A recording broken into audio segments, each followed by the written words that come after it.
20 सितंबर 2024 को सिंधु घाटी सभ्यता की खोज के 100 वर्ष पूरे हो गए हैं और जिसकी खोज पुरातत्वविद सर जॉन मार्शल ने 20 सितंबर 1924 को की थी।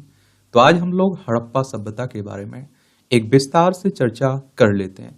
अगर आप लोग सिविल सर्विस एग्जाम की तैयारी कर रहे हैं, स्टेट पीसीएस एग्जाम की तैयारी कर रहे हैं या फिर आप लोग किसी वनडे एग्जाम की तैयारी कर रहे हैं, तो इस तरह के टॉपिक से आपके एग्जाम में हर साल क्वेश्चंस पूछे जाते हैं। और मैं इसीलिए कहता हूं कि आप लोग जिस भी एग्जाम की तैयारी कर रहे हैं उसका सिलेबस और पुराने क्वेश्चंस पेपर उठाकर आप लोग जरूर देख लिया करिएगा। आखिर ये हड़प्पा सभ्यता क्या थी, इस पर हम लोग बात करेंगे।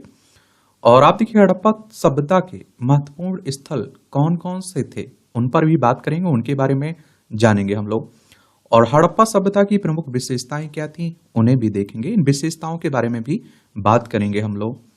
और हड़प्पा सभ्यता के पतन के संभावित कारण क्या है, इसका पतन क्यों हुआ, क्या कारण है उसके, उन्हें भी देखेंगे।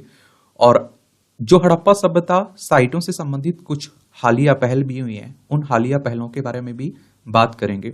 देखिए, हमारी प्यारी पृथ्वी है, इसमें आप देखिए हमारा प्यारा भारत है, यहाँ आपको पाकिस्तान देखने को मिलेगा। 1947 तक भारत का हिस्सा हुआ करता था क्या, पाकिस्तान। हड़प्पा, ये आप देखेंगे कि हड़प्पा सभ्यता भारत, पाकिस्तान और अफगानिस्तान में 1.5 मिलियन वर्ग किलोमीटर में 2000 से अधिक स्थलों तक फैली हुई है और यह अपनी उन्नत शहरी योजना और वास्तुकला के लिए दुनिया भर में प्रसिद्ध है। तो बात आती है कि हड़प्पा सभ्यता क्या थी। तो हड़प्पा सभ्यता, जिसे आप लोग सिंधु घाटी सभ्यता के रूप में भी जाना जाता है, सिंधु नदी के किनारे लगभग 2500 ईसा पूर्व में विकसित हुई थी। यह मिस्र, मेसोपोटामिया और चीन के साथ 4 प्राचीन शहरी सभ्यताओं में सबसे बड़ी थी। तांबा आधारित मिश्र धातुओं से बनी अनेक कलाकृतियों की खोज के कारण सिंधु घाटी सभ्यता को कांस्य युगीन सभ्यता के रूप में वर्गीकृत किया गया। दयाराम साहनी ने सबसे पहले 1921-22 में हड़प्पा की खोज की और राखलदास बनर्जी ने वर्ष 1922 में मोहनजोदड़ो की खोज को। और एएसआई के महानिदेशक सर जॉन मार्शल उस उत्खनन के लिए जिम्मेदार थे जिससे सिंधु घाटी सभ्यता के हड़प्पा और मोहनजोदड़ो स्थलों की खोज हुई। और भारतीय पुरातत्व सर्वेक्षण की बात करें तो 1861 में इसकी स्थापना हुई थी। अगर हम लोग हड़प्पा सभ्यता के चरणों की बात करें तो इसके प्रारंभिक चरण 3200 ईसा पूर्व से 2600 ईसा पूर्व, यह चरण हकरा चरण से संबंधित है जिसे घग्गर हकरा नदी घाटी में खोजा गया था। और सबसे पुरानी सिंधु लिपि 3000 ईसा पूर्व की है। अब आप कहोगे कि ईसा पूर्व और ईसवी में क्या अंतर है। देखिए, ईसा मसीह के जन्म की पहले की तारीख को आप लोग ईसा पूर्व कहते हैं, उनके जन्म की तारीख, जन्म के बाद की तारीखों को आप लोग ईसवी कहते हैं। परिपक्व काल 2600 ईसा पूर्व से 1900 ईसा पूर्व, 2600 ईसा पूर्व तक आईबीसी परिपक्व अवस्था में पहुंच चुका था। इस दौरान पाकिस्तान में हड़प्पा और मोहनजोदड़ो तथा भारत में लोथल जैसे प्रारंभिक हड़प्पा शहर प्रमुख शहरी केंद्रों के रूप में विकसित हो रहे थे। परवर्ती चरण तो 1900 ईसा पूर्व से 1500 ईसा पूर्व, इस चरण में हड़प्पा सभ्यता का पतन हो गया और वह नष्ट हो गई। ये आप लोग देख सकते हैं, ये धौलावीरा आप लोग देख रहे हैं, लोथल देख रहे हैं, ये हड़प्पा सभ्यता के महत्वपूर्ण स्थल है। देख लीजिए, ये स्थल हो गए, ये खोजकर्ता हो गए जिन्होंने खोज की थी, ये अवस्थिति हो गई, ये महत्वपूर्ण खोज देख लीजिए। हड़प्पा दयाराम साहनी ने 1921 में पाकिस्तान के पंजाब प्रांत में मोंटगोमरी जिले में रावी नदी के तट पर अवस्थित है। और इसमें आप देखिए, यहां से आपको मनुष्य के शरीर की वलुआ पत्थर की बनी मूर्तियां मिली हैं, अन्नागार मिले हैं और बैलगाड़ी मिली है। मोहनजोदड़ो, इसे आप लोग मृतकों का टीला भी कहते हैं। इसकी खोज राखलदास बनर्जी ने की थी 1922 में। पाकिस्तान के पंजाब प्रांत के लरकाना जिले में सिंधु नदी के तट पर स्थित है। और यहां से आपको विशाल स्नानागार, अन्नागार, कांस की नर्तकी की मूर्ति, पशुपति महादेव की मोहर, दाढ़ी वाले मनुष्य की पत्थर की मूर्ति, बुने हुए कपड़े यहां देखने को मिले। सूतकांगडोर ए स्टीन ने इसकी खोज की थी 1929 में। पाकिस्तान के दक्षिण पश्चिम राज्य बलूचिस्तान में दास्ता नदी के किनारे पर स्थित है और यहां से आप देखिए हड़प्पा और बेबीलोन के बीच व्यापार का केंद्र बिंदु था ये। चंदोदड़ो, ये आप देखिए NG मजूमदार ने इसकी खोज की थी 1931 में।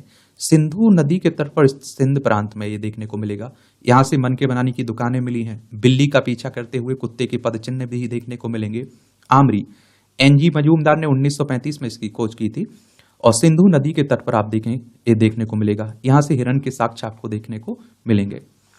और फिर आप देखिए कालीबंगन, इसे इसे घोष ने खोजा था 1953 में।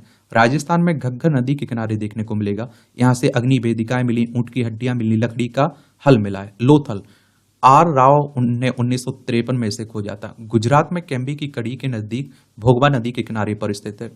और यहाँ से आप देखिए मानव निर्मित बंदरगाह गोदीवाड़ा, और आप देखिए चावल की भूसी, अग्नि वेदिकाएं और शतरंज का खेल यहाँ से देखने को मिला है। सुरकोतदा, जेपी जोशी 1964 में इसकी खोज की थी, गुजरात में देखने को मिलेगा। यहाँ से घोड़ी की हड्डियां मिली हैं, मनके मिले हैं। वनावली, ये आर.एस. बिष्ट ने 1974 में से खोजा था, हरियाणा के हिसार जिले में देखने को मिलेगा।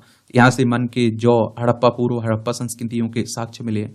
धौलावीरा, आर.एस. बिष्ट 1985 में से खोजा था, गुजरात में कच्छ के रण में स्थित है। जल निकासी प्रबंधन, जल कुंड यहाँ से देखने को मिलेगा। और हड़प्पा सभ्यता की प्रमुख विशेषताएं क्या थी, ये भी जान लीजिए। तो नगर नियोजन, हड़प्पा सभ्यता अपनी नगरीय योजना प्रणाली के लिए जानी जाती है। मोहनजोदड़ो और हड़प्पा के नगरों में अपने अपने दुर्ग थे, जो नगर से कुछ ऊंचाई पर स्थित होते थे और जिसमें अनुमानतः उच्च वर्ग के लोग निवास करते थे। दुर्ग से जो नीचे सामान्यतः ईंटों से निर्मित नगर होते थे, जिनमें सामान्य लोग निवास करते थे। हड़प्पा सभ्यता की एक ध्यान देने योग्य बात यह भी है कि इस सभ्यता में ग्रिड प्रणाली मौजूद थी, और जिसके अंतर्गत सड़कें एक दूसरे को समकोण पर काटती थी। अन्य भंडारों का निर्माण हड़प्पा सभ्यता के नगरों की प्रमुख विशेषताएं थी। पकी हुई ईंटों का प्रयोग इस समय होने लगा था। हड़प्पा सभ्यता की एक प्रमुख विशेषता की, क्योंकि समकालीन मिस्र में मकानों के निर्माण के लिए शुष्क ईंटों का प्रयोग होता था, यहाँ पकी हुई ईंटों का प्रयोग होने लगा था। हड़प्पा में जल निकासी प्रणाली बहुत प्रभावी थी, और हर छोटे बड़े घर के अंदर स्वयं का स्नानागार और आंगन होता था।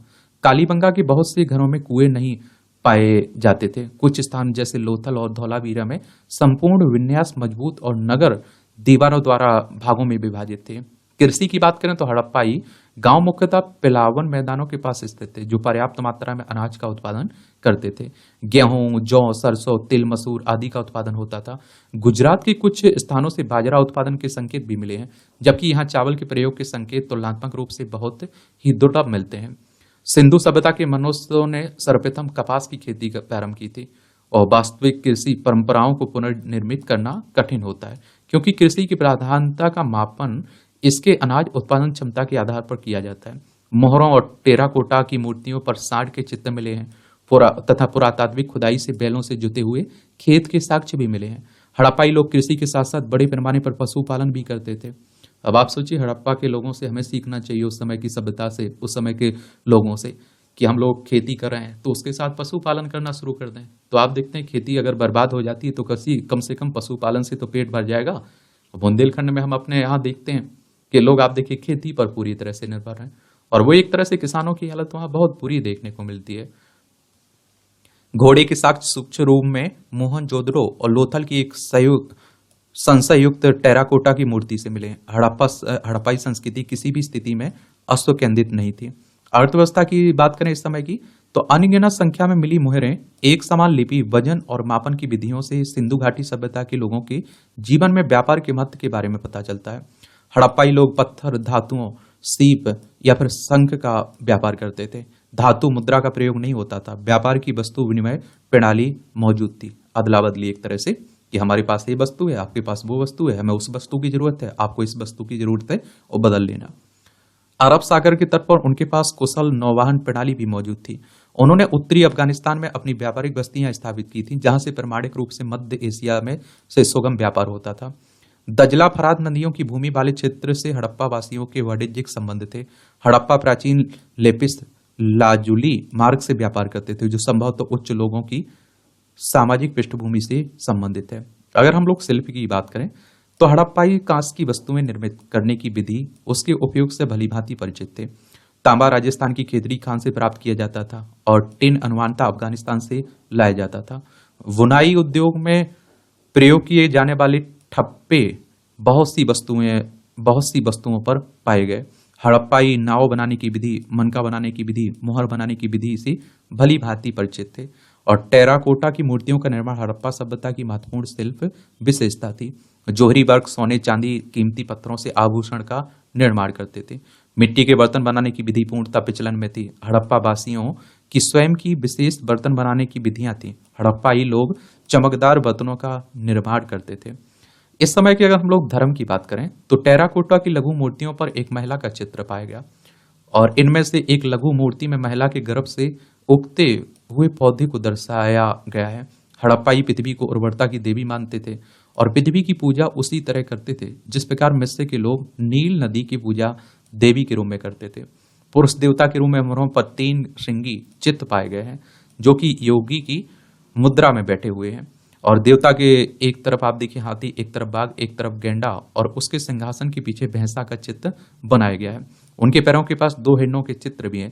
चित्रित भगवान की मूर्ति को पशुपतिनाथ महादेव की संज्ञा दी गई है। अनेक पत्थरों पर लिंग तथा स्त्री जनन आप देखते हैं कि अंगों के चित्र पाए गए हैं और सिंधु घाटी सभ्यता के लोग वृक्षों तथा पशुओं की पूजा किया करते थे।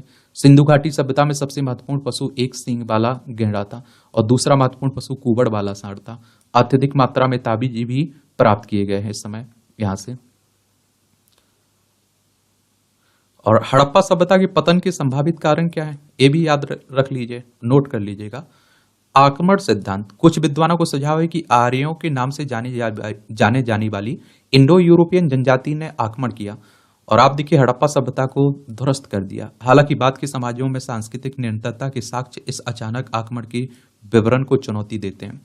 प्राकृतिक पर्यावरणीय परिवर्तन। पर्यावरणीय कारकों का प्रभाव अधिक व्यापक रूप से स्वीकार्य है।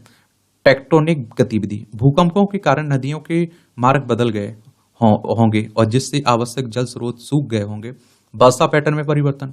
मानसून पैटर्न में परिवर्तन से कृषि उत्पादकता कम होने के साथ खाद्यान्न की कमी हो गई होगी। बाढ़। नदी के मार्ग में परिवर्तन के कारण प्रमुख कृषि क्षेत्रों में बाढ़ आ गई होगी और जिससे सभ्यता की स्थिरता को और अधिक खतरा पैदा हो गया होगा। आईवीसी साइटों से संबंधित हालिया पहल।